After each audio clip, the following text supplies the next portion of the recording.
We're witnessing something historic happening right now in the media. Republican media, conservative media, liberal media, neutral media, they're all rebuking the Pentagon and Pete Hegseth.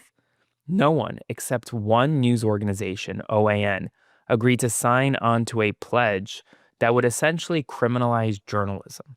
If you recall, Pete Hegseth and the Pentagon put this pledge together, requiring news organizations to sign on to an agreement that they would only report on information received from Pentagon sources if allowed by the Secretary of Defense or Pentagon officials. Essentially, Pete Hegseth had to sign off on any reporting coming out of any outlet in the Pentagon. And well, almost every single outlet has refused. Washington Post, New York Times, The Atlantic, even Newsmax, a conservative-leaning news organization, has refused, rebuking the Trump administration, rebuking the Pentagon in real time. This is stunning news. Why? Why? Because for the first time in a long time, media is coalescing, uniting against this administration's anti-First Amendment, anti-free speech policies.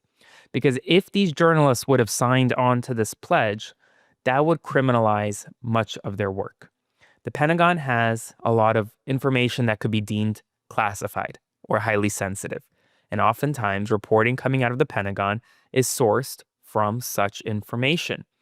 If a reporter signed on to the pledge that they were discussing, that Pete Hegseth wanted them to, and they reported on information that the Pentagon didn't want them to, they could be thrown in jail. Only one news organization thus far has signed on, and it's not surprising. That news organization is One American News, OAN, which is Trump aligned. Now, a lot of you have asked, well, Aaron, if you were in the Pentagon, would you sign on to this pledge? And the answer is hell no. They already want to silence me. They already want to suppress my work. I would never sign on to a pledge that restricts First Amendment access. And that's exactly what this is meant to do. The media is uniting against Pete Hegseth, against the Pentagon, in a way that I really didn't think would happen. And now, as of 5 p.m. this afternoon, the only news outlet that will be allowed to cover the Pentagon and the Department of Defense will be OAN, a far-right Trump-aligned media organization that often spreads conspiracy theories and falsehoods. Before I continue, we're standing up to the Trump administration in real time, so please consider subscribing to support our work today. Now, speaking of First Amendment, a new report by the International Federation for Human Rights is now warning that the right to protest is under sustained attack in the United States and other Western nations, including in the United Kingdom, the United States, France, and Germany, where governments have weaponized counterterror and anti-Semitism laws to suppress pro-Palestinian demonstrations, censor dissent, and restrict civil liberties amid rising hate crimes and expanding police powers. And it comes as No King's Day 2.0 is in just 4 days, on October 18th, set to be one of the largest protests in American history. And yet, Trump administration officials here in the United States are already saying that this weekend's events are associated with Antifa, which is not a real group. It's a decentralized organization where the protesters attending these protests are being paid. Well, I know millions of people that are about to show up, they're not being paid. They're not being paid. And yet, it seems as though this administration, and with all the crackdowns on speech and press and protesting, they're gearing up for a situation where they could start crackdowns this weekend. So we'll see what happens. This morning, Donald Trump woke up extremely upset at Time magazine for using an unflattering image of him on the cover. He wrote, "Time magazine wrote a relatively good story about me, but the picture may be the worst of all time. They, quote, disappeared my hair and then had something floating on top of my head that looked like a floating crown, but an extremely small one.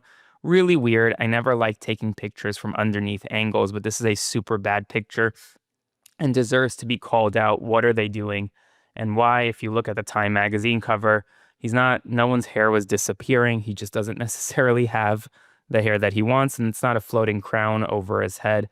It's the letter M in Time.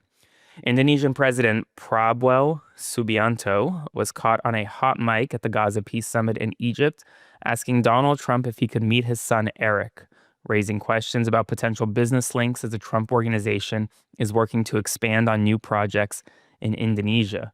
World leaders are now actively asking this White House and this president in side conversations to connect a foreign government to the president's personal life and personal business dealings.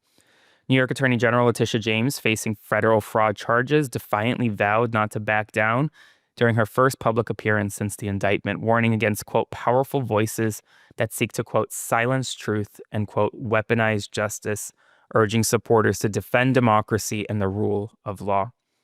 After a deadly weekend that left 12 dead and at least 40 injured across South Carolina and Mississippi high school events, the United States total for 2025 mass shootings has now climbed to 337, more mass shootings than days in the year. Experts warn that mass shootings have become a pervasive, quote, American phenomenon, with 1 in 15 adults having witnessed one firsthand, and researchers calling for stronger support systems to address the nation's enduring gun crisis. Multiple U.S. airports, including those in Los Angeles, Phoenix, Seattle, Portland, Cleveland, and elsewhere, over 10 airports across the country, have refused to display Homeland Security Secretary Kristi Noem's video blaming Democrats for the government shutdown, citing laws against political messaging on public property. Airport officials said that airing the video would violate the Hatch Act. Speaking about Kristi Noem, she announced that Coast Guard members will still receive pay during the ongoing government shutdown, citing an unspecified, quote, innovative solution within the Department of Homeland Security. This comes after the Department of Defense was ordered by the president to find funds to pay military members during the ongoing shutdown.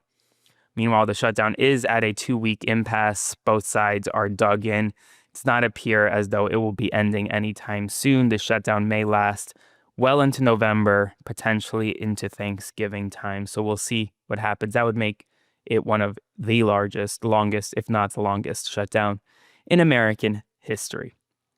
And finally, China this morning is vowing to, quote, fight to the end after the United States accused it of trying to harm the global economy, escalating tensions in the renewed trade war sparked by Trump's new 100% tariffs on Chinese exports and fresh United States duties on goods like furniture and timber.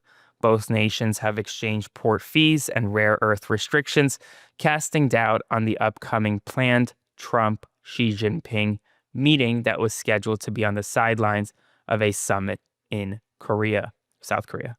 Folks, that's all the news right now. As always, if you want to support my work, like, comment, share, and subscribe. I'll see you this evening for more.